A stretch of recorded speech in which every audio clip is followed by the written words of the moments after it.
सतनाम।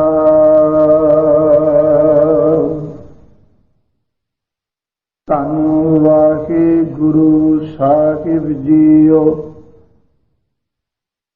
गर्भ करत है देह को,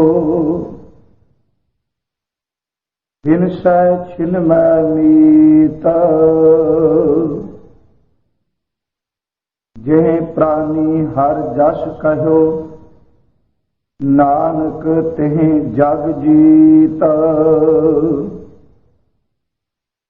गर्भ करत है देह को, बिनसै छिन्मय मीत। जेह प्राणी हर जस कहो, नानक तेह जग जीत। जेह घट सिमरन राम को, तो नर मुक्ता जान। तेह नर हर अंतर नहीं, नानक साची मान। जेह घट सिमरन राम को, तो नर मुक्ता जान। तेह नर हर अंतर नहीं, नानक साची मान। वाहिगुरु जी का खालसा, वाहिगुरु जी की फतेह। परम सम्मान योग सतगुरु साहिब श्री गुरु ग्रंथ साहिब महाराज जी दी पावन पवित्र हजूरी अंदर सुबाए मान होए बैठे गुरमुख प्यारे सतसंगी जनों, आप जी ने अज रात्रि दे दीवान की हाजरी भर के सतगुरु की इलाही गुरबाणी विचों कीर्तन की समाप्ति ते वो पावन पवित्र बचन श्रवण कीते ने, जिन्हां विच भगत कबीर साहिब जी ने इस संसार विच जो मनुख सूरत गति नूं प्राप्त कर जांदे ने, उन्हां दे जीवन नूं इन्हां शब्दां शलोकां विच निरूपण कीता सी। साहिबजादा बाबा जोरावर सिंह जी,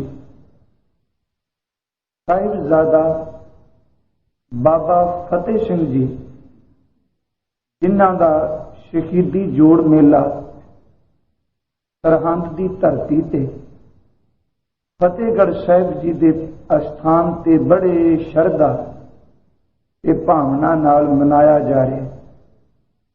लखां की तादाद विच देश के वख-वख कोनियां तो लोग उन्हां बाबियां नूं नमस्कार करन लई, उन्हां दे चरनां दी धूड़ परसन लई आउंदे ने। देखो, जिसे सच्चे सुच्चे परमेश्वर के चरनां विच जुड़े हुए बाबा जोरावर सिंह ते बाबा फतेह सिंह शहीद होए ने। समय की गल है ना, कदी वो समा सी जदों साहिबजादे शहीद हो गए ने ते उस हिंदुस्तान की धरती ते गुरु गोबिंद सिंह जी के छोटे पुत्रां दा संस्कार कर लई भी जमीन मुल खरीदनी पई सी। जिहड़ा जमीन नूं मुल वेच रहा है कि इस सरहंद विच इन्हां साहिबजादियां दा संस्कार जमीन खरीद के कोई कर सकता है, अज उसका नामो निशान नजर नहीं आउंदा पिया।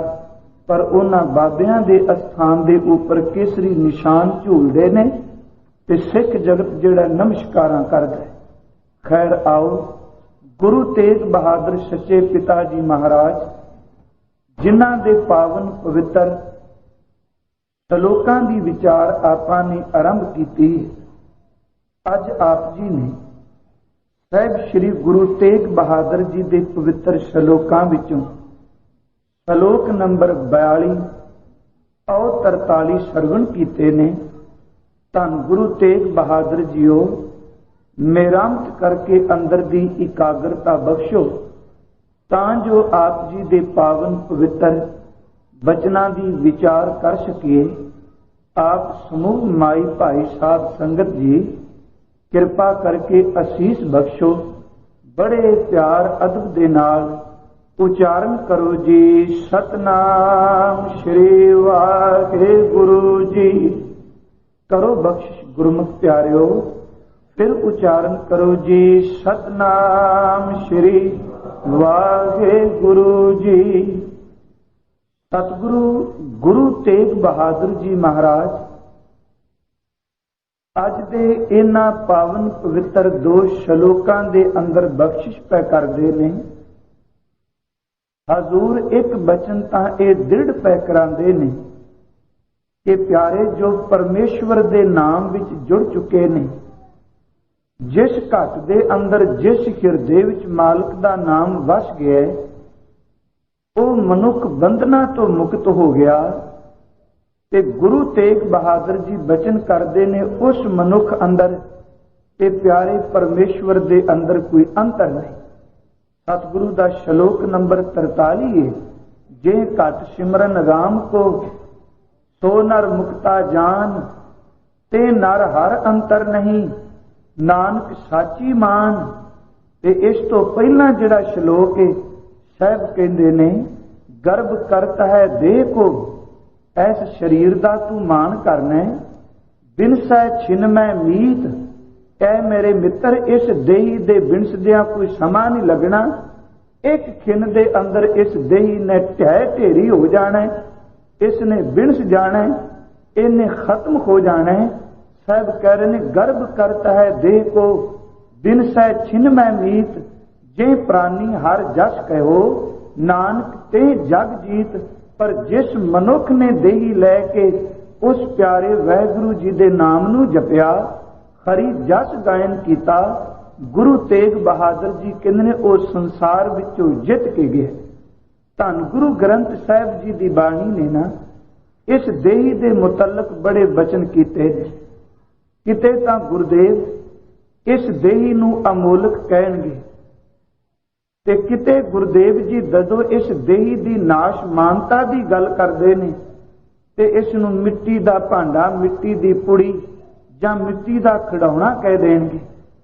ਤੇ ਅੱਜ ਗੁਰੂ ਤੇਗ ਬਹਾਦਰ ਜੀ ਨੇ ਜੋ ਬਚਨ ਕੀਤੇ, ਕੇਵਲ ਇਹ ਕਿ ਕੁਝ ਲੋਕ ਇਸ ਦੇਹੀ ਨੂੰ ਲੈ ਕੇ, ਇਸ ਦੇਹੀ ਅੰਦਰ ਜੋ ਪਿਆਰੇ ਦੀ ਜੋਤ ਹੈ, ਉਹਨੂੰ ਤਾਂ ਆਪਣੇ ਮੂਲ ਨੂੰ ਪਹਿਚਾਨਿਆ ਨਹੀਂ ਤੇ ਕੇਵਲ ਐਸ ਚੰਮ ਦੀ ਬਣੀ ਹੋਈ ਦੇਹੀ ਦਾ ਮਾਣ ਕਰੀ ਗਏ।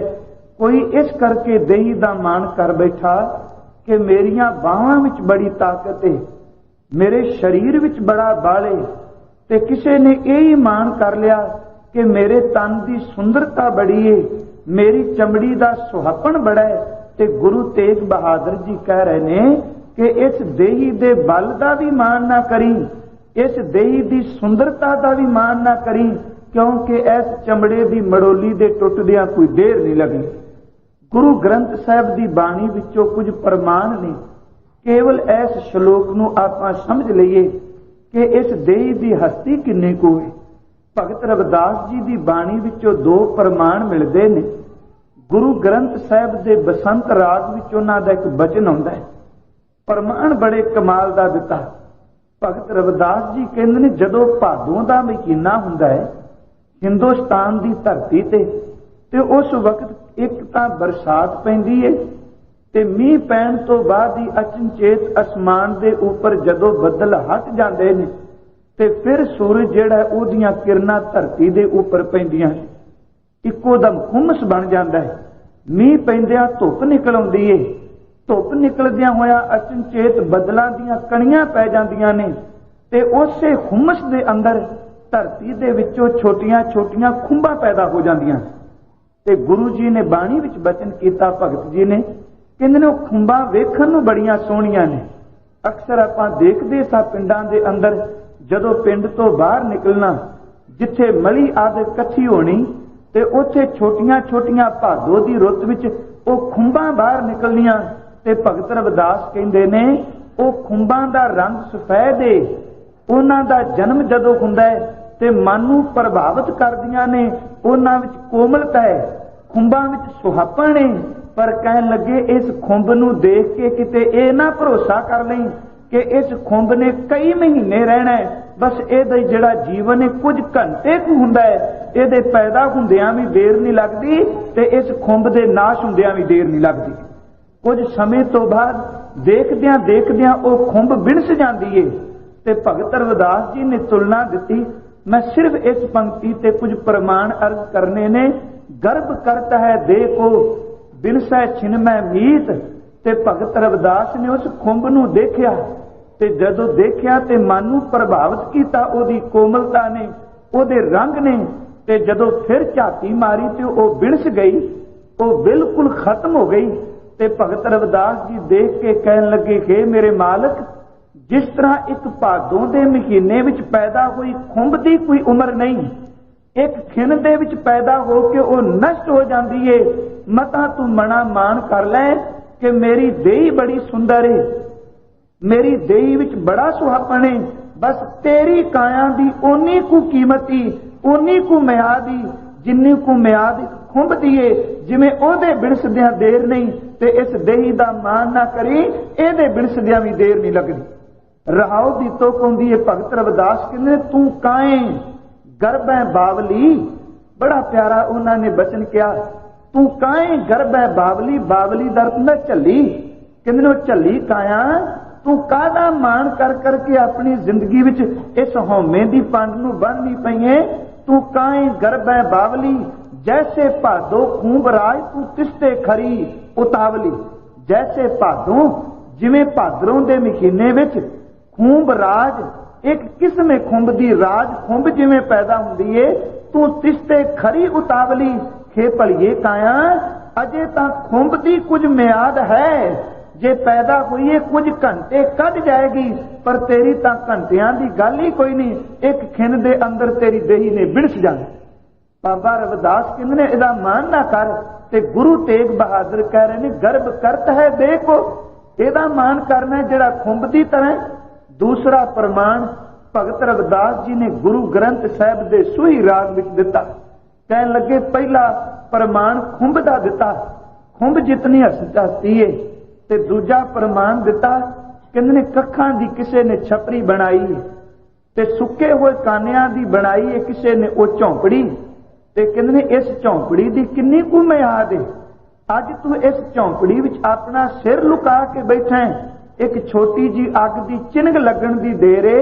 ਇਸ ਕੱਖਾਂ ਦੀ ਕੁੱਲੀ ਨੇ ਸੜ ਕੇ ਸਵਾਹ ਹੋ ਜਾਣਾ, ਇਹਨੇ ਮਿੱਟੀ ਵਿੱਚ ਮਿੱਟੀ ਹੋ ਜਾਣਾ। ਜਿਵੇਂ ਪਿਆਰਿਆ ਸੁੱਕੇ ਹੋਏ ਕਾਨਿਆਂ ਦੀ ਛਪੜੀ, ਸੁੱਕੇ ਹੋਏ ਕਾਨਿਆਂ ਦੀ ਝੌਂਪੜੀ, ਸੁੱਕੇ ਹੋਏ ਕਾਨਿਆਂ ਦੀ ਛਪਰੀ ਦੀ ਕੋਈ ਹਸਤੀ ਨਹੀਂ। ਵੇਖਦਿਆਂ ਵੇਖਦਿਆਂ ਸੜ ਕੇ ਸਵਾਹ ਹੋ ਜਾਂਦੀ ਏ। ਇਹ ਤਨ ਵੀ ਉਸ ਸੁੱਕੀ ਹੋਈ ਛਪਰੀ ਦੀ ਤਰ੍ਹਾਂ ਹੀ, ਜਿਵੇਂ ਉਸ ਘਾਹ ਨੂੰ ਅੱਗ ਲੱਗੇ ਬਿਣਸ ਜਾਂਦਾ ਹੈ, ਇੱਕ ਖਿਣ ਲੱਗਣਾ ਹੈ, ਇਸ ਝੌਂਪੜੀ ਨੇ ਵੀ ਢਹਿ ਜਾਣਾ ਹੈ। ਬਸ ਇੱਕ ਛੋਟੀ ਜੀ ਚਿਨਗ ਦੇ ਨਾਲ ਮੌਤ ਦੀ ਚਿੰਗਾਰੀ ਨੇ ਇਸ ਝੌਂਪੜੀ ਨੂੰ ਸਾੜ ਕੇ ਸਵਾਹ ਕਰ ਦੇਣਾ। ਇਸ ਕਰਕੇ ਕੱਖਾਂ ਦੀ ਕੁੱਲੀ ਵਿੱਚ ਰਹਿ ਕੇ ਉਹਦਾ ਮਾਣ ਨਹੀਂ ਕਰੀਦਾ, ਕੀ ਪਤਾ ਇਹਦੇ ਕਦੋਂ ਬਿਣਸ ਜਾਣਾ। ਭਗਤ ਰਵਿਦਾਸ ਜੀ ਨੇ ਦੂਜਾ ਪ੍ਰਮਾਣ ਦਿੱਤਾ। ਕਹਿਣ ਲੱਗੇ ਇਹ ਤਨ ਐਸਾ ਜੈਸੇ ਘਾਸ ਕੀ ਟਾਟੀ, ਟਾਟੀ ਦਾ ਅਰਥ ਹੈ ਘਾਹ ਦੀ ਛਪਰੀ, ਘਾਹ ਦੀ ਝੌਂਪੜੀ। ਇਹ ਤਨ ਐਸਾ ਜੈਸੇ ਘਾਸ ਕੀ ਟਾਟੀ। ਕਹਿਣ ਲੱਗੇ ਜਲ ਗਇਓ ਘਾਸ ਰਲ ਗਇਓ ਮਾਟੀ। ਬਸ ਘਾਹ ਸੜਿਆ ਮਿੱਟੀ ਵਿੱਚ ਲੀਨ ਹੋ ਗਿਆ। ਤੇ ਸਜਣਾ ਐਸ ਚਮੜੀ ਦੇ ਬਿਣਸਦਿਆਂ ਦੇਰ ਨਹੀਂ ਉਹ ਲੱਗਣੀ, ਇਹ ਵੀ ਘਾਹ ਦੀ ਛਪਰੀ ਏ। ਇਸ ਕਰਕੇ ਗਰਭ ਕਰਤ ਹੈ ਦੇਖੋ ਬਿਨਸੈ ਛਿਨਮੈ ਮੀਤ। ਇੱਕ ਖਿਣ ਵਿੱਚ ਇਹਨੇ ਬਿਣਸ ਜਾਣਾ, ਇਹਦਾ ਮਾਨ ਨਾ ਕਰੀ। ਭਗਤ ਸਾਹਿਬ ਨੇ ਦੋ ਪ੍ਰਮਾਣ ਦਿੱਤੇ। ਤੀਸਰਾ ਪ੍ਰਮਾਣ ਇਸ ਸ਼ਲੋਕ ਤੇ ਭਗਤ ਕਬੀਰ ਸਾਹਿਬ ਜੀ ਦਾ ਪਾਵਨ ਪਵਿੱਤਰ ਬਚਨ ਆਉਂਦਾ ਹੈ। ਕਹਿੰਦੇ ਨੇ ਇਸ ਚਮੜੀ ਦਾ ਗਰਭ ਨਾ ਕਰ, ਇਹਦਾ ਮਾਣ ਨਾ ਕਰ। ਭਗਤ ਸਾਹਿਬ ਨੇ ਉਦਾਹਰਨ ਦਿੱਤੀ ਬੜੀ ਪਿਆਰੀ। ਉਹਨਾਂ ਨੇ ਉਦਾਹਰਨ ਦਿੱਤੀ ਇੱਕ ਸੱਪ ਦੀ। ਕਹਿੰਦੇ ਨੇ ਜਦੋਂ ਸੱਪ ਦੇ ਉੱਪਰ ਕੁੰਝ ਆਉਂਦੀ ਏ ਤੇ ਅਸਮਾਨ ਤੋਂ ਸੂਰਜ ਦੀਆਂ ਕਿਰਨਾਂ ਪੈਂਦੀਆਂ ਨੇ ਤੇ ਉਹ ਕੁੰਝ ਚਮਕਦੀ ਏ, ਉਹ ਕੁੰਝ ਲਿਸ਼ਕਦੀ ਏ। ਤੇ ਭਗਤ ਕਬੀਰ ਸਾਹਿਬ ਕਹਿੰਦੇ ਨੇ ਜੇਕਰ ਇੱਕ ਸੱਪ अपने ऊपर आई कोई कुंज ते मान कर लवे, यही कही जाए कि मेरी एक कुंज बड़ी प्यारी है, इन्हें मेरे शरीर की सुंदरता नू चार चन्न ला दिते ने। ते भगत कबीर साहब कहते ने ओ सप इस कुंज का मान ना करी, ये सदा नहीं हो टिकी रहनी। देख आ कुछ थोड़े कु दिनां दी खेड़े, कुंज ने किते रुलदी रहना है ते तू किते चले जाना है। जेड़ी कुंज अज तेरे शरीर ते वे, परत के उस कुंज ने तेरे तन ते आउणा नहीं, उस कुंज ने तेरे शरीर नू ढकना नहीं। कुंज किते तू किते चले जाना है, ऐ सप इस कांचुरी दा मान ना करी। ते भगत साहब नू पुछया तुसी सप दी उदाहरण लैके समझाना की चाहते हो? कहंदे ने बस मैं इन्ना कुछ समझाना चाहना, जिवें सप दी कुंज दे सदा रहना नहीं, एक दिन उतर जाना है। कहन लगे हे जीव आत्मा, तू सप दी तरह, चमड़ी एक कुंज दी तरह। इस चमड़ी ने भी सदा टिके नहीं रहना, एक दिन आना है इस चमड़ी ने किते रुलदे रहना है, ते अंदर वाले जीव आत्मा ने किते चले जाना है। जिन्हें एक दिन छड़ जाना होवे ते ओदा फिर मान की करिए। भगत रविदास जी ने दो प्रमाण दिते ते तीजा बचन भगत कबीर जी दा है। कहंदे ने कबीर गर्भ करता है देह को, कहन लगे देख इस देही दा मान ना कर। गुरु तेग बहादुर कहंदे ने गर्भ करता है देह को, ते भगत कबीर साहब कहंदे ने कबीर गर्भ ना कीजिए, देही देख सुरंग, सोहने रंग वाली देही देख के मान ना करी। आज काल तज जाओगे, अज जा कल दी खेड़े, ज्यों कांचुरी भुयंग, जिवें सप कुंज छड़ के चला जांदा है, कुछ दिनां तो बाद सजना तू इस देही नू छड़ के चले जाना। सतगुरु की बाणी विचों इस श्लोक संबंधी चौथा प्रमाण है। यह प्रमाण बाबा फरीद साहब की बाणी विचों बाबा जी ने उदाहरणा 3 दित्तियां। उन्हां दे श्लोकां विचों बचन ने कि इस देही दा मान ना कर। बाबा फरीद साहब कहंदे ने जदों असीं अपने तन ते कपड़ा पाने आ ना, ते कपड़ा पुराना हो जाए, खिज जाए जां कपड़ा घस जाए, ते सुई धागे नाल ओ कपड़े नूं परत के गंढिया जा सकदा है, सीता जा सकदा है। ओनूं परत के आपां कोशिश करने आ कि ये थोड़ा समा कढ़ जाए, ये पाटे ना। ते बाबा फरीद साहब कहंदे ने जिस देही दा तू मान करना है सजना, एदी हस्ती तां एक छज्जे हुए कपड़े तो भी थोड़ी है। एक घसिया होया कपड़ा वो तां 4 टांके ला के कोई 2 महीने तन नूं ढक सकदा है। ते जिस देही दा जिस चमड़ी दे कपड़े दा तू मान करी बैठा है, इन्हें तां छिजे हुए कपड़े जिन्ना भी समा नहीं रहना। हो सकता है अज तू रात सुता है ते दिन चढ़दे तक ये देही दा कपड़ा तेनू छड़ के चला जाए। इस देही दा मान की बाबा फरीद साहब ने उदाहरण दिती। कहन लगे फरीदा खिंथड़ मेखा अगलियां, खिंथड़ दा अर्थ हुंदा पाटी कोई गोदड़ी। एक पाटे हुए कपड़े नूं तां तू कई टांके ला सकना है, वो तां परत के सीता जा सकदा है। जिंद ना काई मेख, ते जिस देही दा तू मान करना है, जदों इहदे विचों जिंद ने निकलना है ते इस देही नूं किसी भी तरीके नाल जिंद नाल परो के रखिया नहीं जा सकदा। खिंथड़ मेखा अगलियां, जिंद ना काई मेख, तू कादा मान करना पै। वारी आपो अपनी चला मशायक शेख, जिस देही ने विरस जाना है। फिर बाबा गुरु तेग बहादुर जी कहते ने गर्भ करता है देह को, बिनसा छिन में मीत। एक खिन लगेगा, इसने खत्म हो जाना है। ते वाकई जिस देही दा मान करने आ, गुरु ग्रंथ साहब ने जेड़े प्रमाण दिते कमाल दे दिते ने। इस अंदर नूं खलूणा दे दिता कि इस देही दा मान ना करी। कहंदे ने एक वारी कोई फकीर ना अपने कुछ चेलियां दे नाल बाहर तुरिया जांदा है ते अचनचेत वो शमशान भूमि कोलों निकले है, शमशान घाट कोलों निकले है ते कबर अस्थान विचों की तकदा है कि एक खोपड़ी सामने नजर आई है। ते उस फकीर ने उस खोपड़ी नूं पकड़ लिया ते उस खोपड़ी नूं उच्चे थां ते रख के ना ओदे अगे सिजदे कर लग पिया, ओदे अगे झुक के नमस्कार कर लग पिया। ते वेखण वाले चेले हस पे, मुस्कुरा के कह लगे ओ फकीर बाबा देख तू तां एक खुदा दी इबादत करने वाला है, तैनू की हो गया? मुर्दे दी खोपड़ी नू पकड़ के तू एदे अगे झुकना, इनू नमस्कारा करना, एदे अगे सलाम पिया करना। ते उस फकीर ने एक गल कही, कह लगा पुत्रो मैं इस खोपड़ी नू देख के झुकना इस करके आ क्योंकि जदों ये खोपड़ी विच जिंद सी ना, जदों ये खोपड़ी दा मालक जिंदा सी, उदों इहदे सिर विच इन्ना कु गरूर सी, इन्ना कु मान ते हंकार सी, जे इहदे अगे कोई झुकदा नहीं सी ते लोकां दे सिर कलम कर दिंदा सी। जे कोई इहदे अगे सजदा नहीं सी करदा, ओनू ये जंजीरां विच बन के कैद दी कोठड़ी विच सड़दा सी। जे इहदे अगे कोई बोलदा सी, ओदी जबान कट दिंदा सी। पर मैं अज इस खोपड़ी नू चुक के इस करके सलाम कीती, वाह ओए बंदिया, जिदन इस खोपड़ी विच जिंद सी उदन तू वड्डियां वड्डियां नू झुका दिंदा सै। ਉਹ ਲੋਕਾਂ ਨੂੰ ਝੁਕਾਉਣ ਵਾਲਿਆ, ਅੱਜ ਤੇਰੀ ਖੋਪੜੀ ਲੋਕਾਂ ਦੇ ਪੈਰਾਂ ਵਿੱਚ ਰੁਲਦੀ ਪਈ ਏ। ਅੱਜ ਤੇਰੀ ਆਵਾਜ਼ ਕਿੱਥੇ ਗਈ? ਅੱਗੇ ਲੋਕ ਨੇ ਝੁਕਦੇ ਤਾਂ ਤੂੰ ਉਹਨਾਂ ਨੂੰ ਸਜ਼ਾ ਦਿੰਦਾ ਸੈਂ, ਤੇ ਅੱਜ ਤੇਰੀ ਖੋਪੜੀ ਲੋਕਾਂ ਦੀਆਂ ਪੈਰਾਂ ਦੀਆਂ ਠੋਕਰਾਂ ਖਾਂਦੀ ਏ। ਤੂੰ ਇਸ ਖੋਪੜੀ ਦਾ ਮਾਣ ਕਰਦਾ ਸੈਂ। ਸ਼ਾਇਦ ਇਹੀ ਕਾਰਨ ਬਾਬੇ ਫਰੀਦ ਨੇ ਉਦਾਹਰਨ ਦਿੱਤੀ, ਕਹਿੰਦੇ ਨੇ ਕਿ ਮੈਂ ਵੀ ਖੋਪੜੀ ਤੱਕੀ ਏ। ਮੈਂ ਅਰਜ਼ ਕਰ ਰਿਹਾ, ਗਰਭ ਕਰਤਾ ਹੈ ਦੇਖੋ बिन सै छिन मैं मीत। कहते ने मैं खोपड़ी देखी, अखां इनियां कोमल ने। कहते ने जदों सुरमा किते पाना ते सुरमे दी सलाई इन्हां अखां तो सही नहीं जाती। सुरमा पाण दी देर अखां विचों पानी दी झड़ी लग जानी। कहते ने अज खोपड़ी कबर अस्थान विच पई है ते जिथे अखां सन, अखां वाली थां खाली हो गई। ते बाबा फरीद साहब कहते ने बंदिया, जदों जींदा सैं उदों सुरमे दी धारी नहीं सी बर्दाश्त करदा, ते अज तेरियां अखां वाली खोड़ विच आके पंछियां ने आंडे दिते ने। उन्हां आंडियां विचों छोटे छोटे बोट बच्चे निकले ने। अज तेरी हस्ती किथे गई? दे तेरी खोपड़ी नूं पंछियां ने आलना बनाया होए। इस देई दा मान करना। उन्हां ने बचन कीता, कहन लगे प्यारे, जिन लोयण जग मोया फरीदा, जिन लोयण जग मोया से लोयण मैं डिठ। कहते ने ओ अखां मैं तकियां ने, कज्जल रेख ना सहिंदियां से पंखी सोए बिहिठ।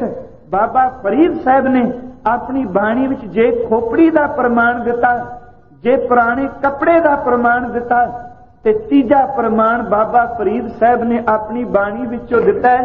कहते ने देखो, जिस देही दा आपां मान करने आ, इस नूं मिट्टी नहीं लगन दिंदे। रात नूं सौण लई बिस्तरा भी चंगा भालने आ, इहदे लई खुराक भी चंगी लभने आ, इहनूं ढकण लई वस्त्र भी कीमती खरीदने आ। ते बाबा फरीद साहब ने इस्लामी मत की फिलासफी की गल की, पर कहंदे ने कदी शेख तेनू पता नहीं, जिस देही नूं तू सुंदर बिस्तरां ते आराम देना, सुंदर वस्त्रां विच लपेट के रखना, जिस देही नूं तू उत्ते सिंघासन ते बिठाना, प्यारिया एक दिन ऐसा आना है, अज सौना है तेरे सराणे उन्हां ने रूह दे भरे हुए तकिए रखे ने, पर जिदन मौत आनी है कब्र विच लटाण तो पहला तेरे सराणे किसी ने रूह नहीं रखना। तेरे सरावे ने केवल पक्कियां हुई 2 इट्टां रख देनियां ने। तेरे ऊपर मखमली कोई शेज या मखमली कपड़ा नहीं, तेरे ऊपर मिट्टी पा देनी है। ते देख, जिस देही दा तू मान करना है, जमीन विचों कीड़े निकलने ने, उन्हां कीड़ियां ने तेरे मास नूं नोच नोच के खाना है। वो इस देही दे मान करन वालिया, सराणे इट पई चमड़ी नूं कीड़े नोच के खांदे ने, ते मैं अज तेरे तो पुछ ना कबर ते खलो के जिउंदियां तां एक मिट्टी दा कण नहीं सा लगन दिंदा, अज तां देही कीड़े खा गए। अज तेरे कोल बोलण दी भी ताकत नहीं। गर्भ करता है देह को। बाबा फरीद साहब दा बचन आउंदा है, इट सराणे भोए सवण कबर विच पाया, सराणे इट रख दिती, जमीन ते लिटा दिता। कीड़ा लड़ियो मास, जमीन विचों निकले कीड़े, उन्हां ने कबर विच पई हुई देही नूं खाना शुरू कर दिता। कीड़ा लड़ियो मास, केतड़ियां जुग वापरे। किन्ना समा हो गया कि इकत पिया पास एके पासे पिया, तेरे कुल पासा परतन दी भी ताकत नहीं। ते जिस देही दा मास एक दिन कीड़ियां ने नोचना है, सजना ओदा मान ना करी। गर्भ करता है देखो, बिन सै छिनमै मीत, इन्हें एक खिन दे विच बिड़स जाने। सतगुरु की बाणी विचों चौथा प्रमाण बाबा फरीद साहब की रचना विचों उन्होंने देही की हस्ती उस रुख नाल तुलना दी जिहड़ा रुख दरिया के किनारे ते खलोता है ते दरिया विचों पानी दियां छल्लां निकलदियां ने, किनारे नाल टकरांदियां ने, ते कहंदे ने जिहड़ा रुख दरिया के कंढे ते खलोता है ना, ते इस रुख नूं ज्यादा मान नहीं करना चाहिए। पता नहीं किदन पानी की छल ने इहदियां जड़ां तो इहनूं गच लैणा है, इहदियां जड़ां तो इहनूं पट लैणा है। जिवें दरिया के किनारे खलोते हुए रुख एक खिन विच दरिया पट के अपने नाल लै जांदा है, ते जिवें कच्चे भांडे विच पिया होया पानी उस भांडे नूं खोर के रख दिंदा है। सजना, दरिया के कंढे रुख ने टिके रहने, कच्चे भांडे विच पानी ने इस भांडे नूं खोर देना है। तेनू पता नहीं तू देही दा मार करना है, तू तां मौत दरिया के किनारे खलोता है। की पता है कि एक सवास विच इहो जी टक्कर मारे मौत कि तेनू पट के नाल लै जाए। तू मिट्टी दा भांडा है। सजना, मौत बाहरों नहीं, तेरे अंदर रब ने वो रख दिती है। देखी ओने तेरे अंदर नूं खोर के रख देना है, ते इस देही दा मान ना करी। बाबा साहब जी ने बचन कीते, कहन लगे कंधी उत्ते रुखड़ा किचरक बन्नै धीर, किन्नी देर तक धीरज बन लेगा। कहन लगे फरीदा एक एक गल नूं सिद्ध कर लई, कमाल दियां उदाहरणां दित्तियां, कोई शंका रहन ही नहीं दिता। कदी धन गुरु ग्रंथ साहिब दी बाणी नाल एकांत विच गल्लां करिए, फिर समझ पै कि मेरा सतगुरु इस मन नूं किवें समझांदे पए ने। हजूर अज कह रहे ने मान ना करी, इन्हें बिड़स जाना ते केवल मरण तो बाद नहीं, आ जिंदे जी भी एदी सुहपण दा मान ना कर। सतगुरु की बाणी विच ना एक गाथा बाणी आउंदी है, श्लोक संस्कृति तो बाद ही गाथा बाणी आरंभ हुंदी है। ते इहदा पहला जिहड़ा श्लोक है गुरु अर्जन साहब ने इस देही नूं मुखातब करके उचारण कीता है। महाराज कहंदे ने इस चमड़ी दा मान करन वाले मनुख देख फुल खिड़िया ओहदे विच महके, वो टाणी नाल जुड़िया बड़ा सुंदर है, ते ओहदे विचों निकलदी हुई महक दा आनंद हर कोई माणदा है। मुशक खपूर अंदर बड़ी सुगंधी है, लोग ओहदी महक नूं माणदे ने। कहण लगे फुल्लां विच सुगंधी है, कपूर विच सुगंधी है, पर सजना जेड़ी चमड़ी दा तू मान करना है ना, जदों इस चमड़ी ने फुल तोड़ के अपने तन ते लाया, जां सुगंधी तू अपनी चमड़ी दे उत्ते लाई, देख किन्ने कीमती महक वाले पदार्थ सन। तेरी चमड़ी तेरी देही तां इन्नी नखेदे कि जदों सुगंधी वाले पदार्थ तेरी चमड़ी न लगे ते उन्हां महक आउण वालियां विचों भी कुछ समय तो बाद बदबू आउण लग पई। केवल तेरी चमड़ी विचों हजूर ने प्रमाण दिता, कहन लगे करपूर पोप सुगंधा, मुशक खपूर पोपदर ते फुल सुगंधा जेड़े महक नाल भरे ने, करपूर पोप सुगंधा। साहब कहंदे ने परस मनुख्या दह मलीणंग, जदों ओ मनुख दी देही नाल स्पर्श कीते, साहब कहंदे ने मज्जा रुद्र दुर्गंधा। इस देही विच की है मिर्ज खून, कहन लगे गंदगी दी पोटली, मज्जा रुद्र दुर्गंधा। कहन लगे नानक अत गरबेण अज्ञाननो, ये अज्ञानी जीव इस देही दा मान करना है। ते यही बचन गुरु तेग बहादुर कह रहे हैं, गर्भ करत है देखो बिनसै छिनमै मीत, एदे बिनसदियां देरी नहीं लगदी। एक अदीब ने ना बड़े प्यारे बचन कीते ने, वो लिखदा उर्दू का एक शायर है, उसने देही नूं संबोधन करके क्या कहने लगा, आदमी का जिस्म क्या है जिस पर शदा है जहां, एक मिट्टी की इमारत एक मिट्टी का मकान। वो लिखदा चूना गारा खून इसका, ईंटें इसकी हड्डियां, चंद सांसों पर खड़ा है ये ख्याली आसमां। ते अगली गल उन्हें बड़े कमाल दी कही, कहने लगे मौत की पुरजोर आंधी जब इससे टकराएगी, देख लेना ये इमारत गिरकर राख हो जाएगी। उन्हें बड़े अदीब ने बचन जेड़े कहे, यही गल बुल्ले ने कही, कहने लगा उठ जा कुराड़े मार नहीं, ये सौन तेरे दरकार नहीं, एक रोज रहानो जाना है, ਜਾਂ ਕਬਰੇ ਵਿੱਚ ਸਮਾਣਾ ਹੈ, तेरा गोश्त कीड़ियां खाना है, कर चेता मर्ग विसार नहीं, उठ जा कुराड़े मार नहीं, गर्भ करता है दे को बिन सह छिनमै मीत, एक खिन दे अंदर इस देई ने खिंड जाना। पर सतगुरु जे इन्हें बिनसना है ते फिर एदा कोई लाभ भी है। साहब कहते ने जे प्राणी हर जस कहो, जिस मनुख ने इस देई नूं लैके हरि दा जस गायन कीता है, उस मालक दा सिमरन कीता है, नानक ते जग जीत। साहब गुरु तेग बहादुर जी कहते ने उन्हां दी देई सफल हो गई, वो संसार विचों जित के गए जिन्हें देई नूं प्राप्त करके मालक दे गीत गाए ने। प्यारिओ, जदों कोई इस देई नूं मान ना करे, केवल इस देई नूं अपने अंतर आत्मे खोजे, ते इसे देई दे विचों मालक दी किरपा वरस आउणी है, इसे देई दे नाल प्यारे वैगुरु दी प्राप्ति होनी है। देई कीमती जरूर है, पर केवल उन्हां दी जेड़े देई नूं प्राप्त करके नाम नाल जुड़ जाते। जे देह नहीं होवेगी, हत्थां तो बिना सेवा किवें करांगे? जे देह नहीं होवेगी, रसना तो बिना गुरु गुरु जपांगे किवें? जे देह नहीं होवेगी, पैरां नाल तुर के साहिब दे दर ते किवें जांगे? जे देह नहीं होवेगी, ਕੰਨਾਂ ਨਾਲ ਮਾਲਕ ਦੇ ਸਿਫਤ ਦੇ ਗੀਤ ਕਿਵੇਂ ਸੁਣਾਂਗੇ? ਪਰ ਦੇਈ ਉਦੋਂ ਮਾੜੀਏ ਜਦੋਂ ਇਸ ਦੇਈ ਦੇ ਨਾਲ ਪਿਆਰਿਆ ਤੂੰ ਹੰਕਾਰ ਵਿੱਚ ਗਰਸ ਜਾਣਾ। ਸਾਹਿਬ ਗੁਰੂ ਤੇਗ ਬਹਾਦਰ ਕਹਿ ਰਹੇ ਨੇ, ਗਰਭ ਕਰਤਾ ਹੈ ਦੇ ਕੋ ਬਿਨ ਸਹਿ ਛਿਨਮੈ ਮੀਤ, ਜੇ ਪ੍ਰਾਨੀ ਹਰ ਜਸ ਕਹੋ ਨਾਨਕ ਤਹਿ ਜਗ ਜੀਤ। ਤੇ ਅਗਲਾ ਬਚਨ ਕੀਤਾ, ਜੇ ਘਟ ਸਿਮਰਨ ਰਾਮ ਕੋ। ਇੱਥੇ ਘਟ ਦਰ ਤੇ ਹਿਰਦਾ ਰੂਪੀ ਘਰ, जिस हिरदे दे अंदर राम दा अर्थ इत्थे वे रमिया होया। इत्थे ज्यादातर बचन आए ने राम शब्द आए। खैर जिदन आ श्लोक आवेगा ना, राम गयो रावण गयो, कोशिश करांगा इस शब्द उत्ते गल कीती जाए कि बाणी विच राम शब्द केड़ी केड़ी थां किदे किदे वास्ते वरते है। खैर मैं अर्ज करां, इत्थे राम दा अर्थ जिहड़ा रमिया होया, जिहड़ा सर्व व्यापक है।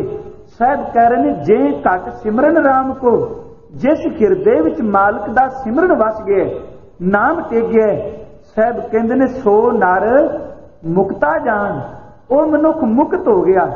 ਇਹਦਾ मतलब एक अवस्था वो भी आनी है जदों अंदर सिमरन टिक जाना है। वैसे तो केड़ा हिरदा है जिहदे विच प्यारे दा नाद नहीं? मैं कई बार शायद इत्थे भी अर्ज कीती, दो शब्द ने, एक आहत नाद ते एक अनहद शब्द। आहत ते अनाहत दो शब्द ने। आहत शब्द का अर्थ विद्वान करते ने जिहड़ी टकराव विचों आवाज पैदा होवे वो आहत है, ते अनाहत का अर्थ है जिहड़ी टकराव विचों आवाज नहीं पैदा हुंदी। ध्यान देना, आ गुरु के सिखां ने ढाडी कीर्तन करना मेरे तो बाद, ते सरंगी दियां तारां दे उपर जदों गज फेरना है ना, ते ओहदे विचों एक आवाज निकलनी है, वो आहत है। वो दो दे टकराव विचों आवाज पैदा हुई है। समुंदर दे किनारे खलोने आ, पानी दियां लहरां चट्टान नाल टकरांदियां ने, एक आवाज निकलदी है, वो दो दे टकराव विचों, पानी ते चट्टान दे टकराण विचों आवाज निकली, वो आहत है। आपां तकने आ, जदों ताड़ी मारने आ, दो दे टकराव विचों आवाज पैदा हुई। जदों जबान नाल बोलने आ, ये भी टकराव विचों आवाज पैदा हुई। कदी तालू नाल टकरांदी है, कदी ये अंदरों निकली हुई हवा दंदां नाल टकरांदी है, कदी जीभ नाल टकरांदी है। ये आवाज आहत है। ते मेरे गुरु ग्रंथ साहिब कहंदे ने, सजना जदों तू नाम जपी जाएगा, एक दिन वो अवस्था होनी है ओहदे विच टकरा नहीं, वो आवाज बिना टकरा तो पैदा होवेगी, ते तेरे अंदर वो नाम दी रौं चलदी रहेगी। बुल हलान दी लोड़ नहीं, नाम जपया जाएगा। जिवें कई बारी कहने कि हो सकता है कि बिना जपण तो नाम जपया जाए। मेरे कलगी वाले ने भी यही बचन कीते ना, कहने लगे, आत्म उपदेश भेष संयम को, जाप सो जपा जापै, सदा रहे कंचन सी काया, काल ना कबू व्यापै। उस देही नूं कंचन क्या जिस देही विच अजपा जाप निकले है। कवें कहने आपां कि ये बगैर जपण तो अंदर जपी जांदा है।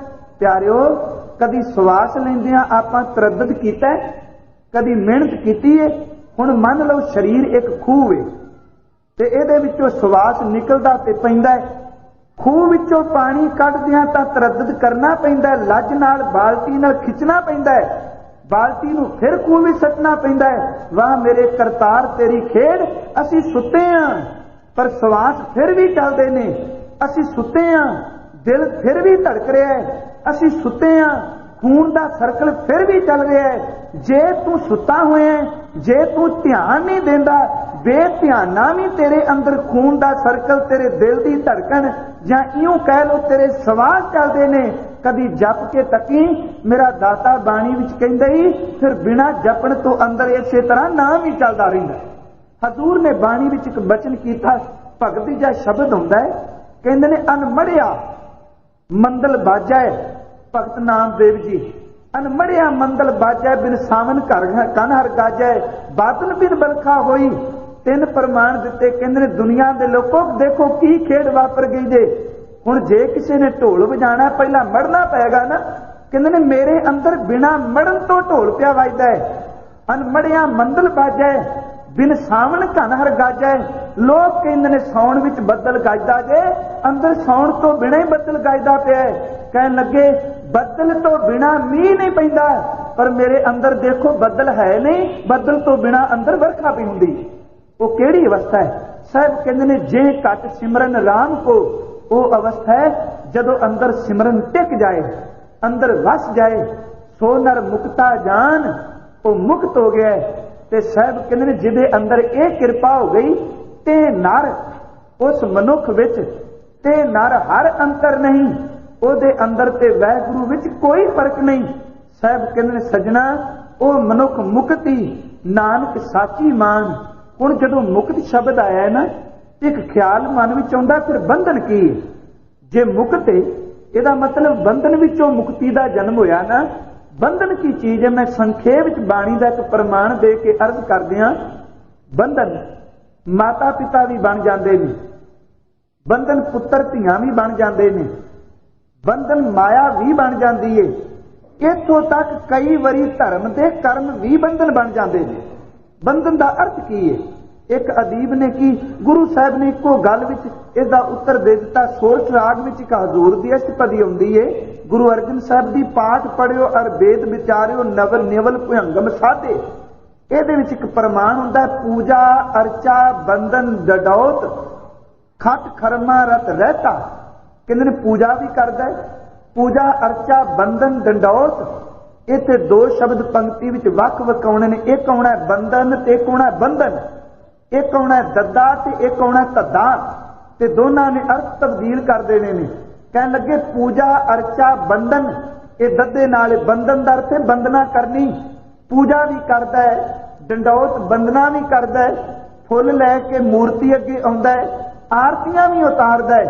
पूजा अर्चा बंधन डंडौत खत कर्मा रत रहता, 6 तरह के कर्म भी करता है। शास्त्रां मुताबक 6 कर्म ने, विद्या पढ़नी, विद्या पढ़ाउणी, दान लैना, दान देना, जग करना ते जग कराउणा। प्रोफैसर साहब सिंगुरा मुताबक वो लिखते हैं। साहब कह रहे ने पूजा अर्चा बंधन डंडौत खट कर्मा रत रहता। कर्म धर्म जेड़े ने ये कर्म धर्म के नां ते ने, पर जदों हाँ करत बंधन में परिया न मिलिया ये जुगता। जदों धर्म के कर्म करके क्या कि मेरे वर्गा पुजारी कोई नहीं, मेरे वर्गा डंडौत करने वाला कोई नहीं, मेरे वर्गा नितनेमी ते अभ्यासी कोई नहीं, चेते रखी उदों धर्म का कर्म भी तेरे लिए बंधन बन गए। उन्हें तेनू घेर लिया, हाँ करत बंधन में परिया। साहब कहते ने पर गुरु बंधन कट देंदा है, पर कदों कटदा है? जदों साहब कहते ने सतगुर सिख की दुरमत मल फिरै, गुर बचनी हर नाम उचरै, फिर सतगुर सिख के बंधन काटै, गुर का सिख विकार ते हटै। जदों सतगुरु बंधन कटदे ने ते साहब कहते ने फिर मनुख मुक्त हो जाता है। ते फिर सिख कहता है फूटो आंडा भरम का मनै भयो प्रगास, काटी बेरी पगै ते गुर कीनी बंद खलास। साहब कहते ने जे घट सिमरन राम को, सो नर मुक्ता जान, ते नर हर अंतर नहीं, नानक साची मान। मेरी गल नूं सच मन। माता पिता पुत्र धी उदों बंधन ने जदों हौमे विच कहने आ कि साडे तो बिना तां इन्हां दी पुछ पड़ताल ही कोई नहीं। आ कलगी वाले पिता दे चरनां विच ना आनंदपुर एक सिख आया, कुछ दिन सिमरन कीता, कीर्तन सुनिया, कहन लगा दाता जी चित नहीं करदा तेरे चरनां विचों जावां, पर की करा मेरे तो बिना मेरे परिवार दा गुजारा नहीं चलदा। जे मैं ना होया ते परिवार ने भुखे मर जाने। साहब ने देखिया भी बंदा है तां भावना वाला, जे हुण थिड़क गया पता नहीं किन्ने को जन्म लगन, इनू कोई ना कोई तरीका इहो जिहा लभीए, जुगत लभीए, इनू समझ पै जाए। साहब ने कहा सजना देण वाला निरंकार है, किहड़ा बंदा किसी नू कोई देंदा पे। कहन लगा नहीं दाता जी मेरे घर विच मेरे तो बिना कोई किरत करन वाला नहीं। साहब ने कहा कुछ दिन टिकिया नहीं। सतगुरु कह लगे तू जान लगा है ना, ते मेरा एक प्यारा मित्र है, शब्द मित्र वरतिया, संढौरे की धरती ते रहिंदा ही, ओहदा नाम पीर बुद्धू शाह है। साध संगत मैं एक खिन विचों अर्ज करदियां, पीर मेरे गुरु दा अनंद भगत सी, पुत्र शहीद कराए, भरा शहीद कराए, ते इत्थों तक विद्वान सज्जन कहंदे ने पीर बुद्धू शाह दे तन दे टुकड़े कर करके मांस कुत्तियां अगे पाया गया सी। उस्मान खान ने कुछ विद्वानां दी राय विच खैर, पर वाह पीर जे तू सब कुछ वार दिता ते मेरे कलगी वाले ने भी कहा सी बंदा सिंह बहादुर नूं जे तुरन लगा है ना सरहंद पहुंचण तो पहला संढौरे जाई, उत्थे मेरे एक प्यारे पीर नूं जुल्म कर करके जालमां ने ओहदे तन दे टुकड़े कीते ने, उस हाकम नूं सजा जरूर देनी है। इहदा मतलब जिथे गुरु दे पुत्रां नूं दी शहादत दा बदला लैण बाबा आया है, उत्थे पीर नूं जिन्हां ने शहीद कीता। खैर मैं अपने विषय वलावा, साहब ने कहा मेरी एक पत्रिका लै जा, साडा मित्र है पीर बुद्धू शाह, ओनू दई, फिर तू घर चला जाए। सिख गया, पीर बुद्धू शाह नूं पत्रिका दिती, पीर ने खाक अपने मस्तक ते लाई, नसीरा ने भोजन तैयार करके अपने हथी छकाया कि साडे मुर्शद दे घरों आया है। ते जदों तुर लगा ते पीर जी ने चिट्ठी पढ़ी ते विच लिखिया सी पीर बुद्धू शाह जेड़ा बंदा तेरे कोल आया इस सिख नूं तू 6 महीने अपने घर विच कैद कर देना, इनू घर नहीं जाण देना, इनू तू अपने कोल रखना है। वो तुर लगा कहंदा पीर जी चंगा फिर मैं चलना। वो कहंदा गल सुन मैं मनना गुरु दा हुक्म, जान मैं तेनू देना कोई नहीं। आ देख चिट्ठी विच लिखिया 6 महीने तू मेरे घर रहना, जेड़ा खान नूं कहेगा खान नूं देंगा, जेड़े बस्तर पान नूं कहेगा पान नूं देंगा, जिथे कहेगा जेड़ी थां कहेगा मैं तेरे चरण रोए धोवांगा, पर मैं गुरु दा हुक्म मनण वाला, मैं तेनू घरों निकल नहीं देना। अपने घर विच बंद कर दिता। कह लगा बनू की 6 महीने रहा तां मेरी औलाद ने मर जाना। मैं अर्ज कर रहा बंधन कदों बनदा है, जदों ये हौमे कायम कर लईए मैं रिजक दाता वां, यही तां बंधन है। 6 महीने पीर ने रज के सेवा की। कह लगा पोथियां पढ़, गुरु की बाणी दा कर पाठ सिमरन कर, जो कहेगा तेरी सेवा करांगा, मैं जान नहीं देना। जदों 6 महीने बाद तुरिया, हुण कहंदा आनंदपुर नूं जावां कि घर नूं जावां। घर नूं गया ते जेड़ा लटा पटा है बच्चे ने हो सकदा विचारे सारे चढ़ाई कर गए होण। जदों घर पड़िया ना कहंदा घरदियां दी सार लै लां फिर ही आनंदपुर जावांगा। जदों घर गया कच्चे दी थां पक्के मकान सन, अगे नालों वधिया खांदे पांदे ने, ते वेख के कहंदे ने परिवार ने कहा आ गया फिर किते फिर ना गरीबी घर विच आ जाए। इन्ने दिन आया नहीं, रब ने चंगी रज के रोटी दिती। ते कहंदे उस वक्त परिवार नूं मिलिया, वापस आया, हजूर दे चरनां विच जाके नमस्कार कीती। साहब कहंदे ने परिवार जिंदा ही। कहण लगा दाता अगे नालों खुशहाल है। कहंदे ने जदों आप करते बन जाइए उदों हमेशा ही घाटा पैंदा है, ते जदों करते पुरख नूं दाता मान लईए उदों बरकतां पैंदियां हुंदियां। परिवार ने करते पुरख नूं मन्निया, यही तां एक बंधन है। साहब कहंदे ने नाम बंधन कटदा है, जिहदे बंधन कर दिते वो मुक्त है, ते जिहड़ा मुक्त हो गया ਉਹਦੇ ਵਿੱਚ ਤੇ ਮੇਰੇ ਵਾਹਿਗੁਰੂ ਵਿੱਚ ਕੋਈ ਅੰਤਰ ਨਹੀਂ। ਇੰਨੀਆਂ ਬੇਨਤੀਆਂ ਪ੍ਰਵਾਨ ਕਰਿਆ ਜੀ। ਵਾਹਿਗੁਰੂ ਜੀ ਕਾ ਖਾਲਸਾ, ਵਾਹਿਗੁਰੂ ਜੀ ਕੀ ਫਤਿਹ।